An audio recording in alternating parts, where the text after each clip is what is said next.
তোকে ভাবছি। জানিস, সারাটা দিন তোকে ভাবছি।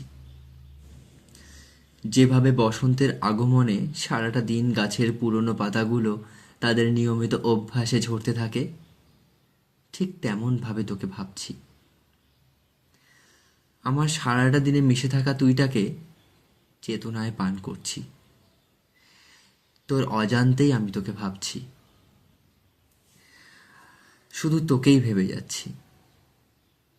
কোনো কারণ ছাড়াই তোকে ভাবছি।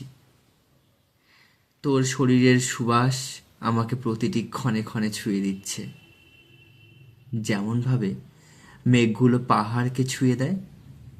হ্যাঁ, ঠিক তেমনভাবেই আজ এমন একটা দিনের মুখোমুখি মনে হচ্ছে, এই মুহূর্তে যদি তোর দেখা পাই তাহলে আমি স্বর্গ লাভ করব।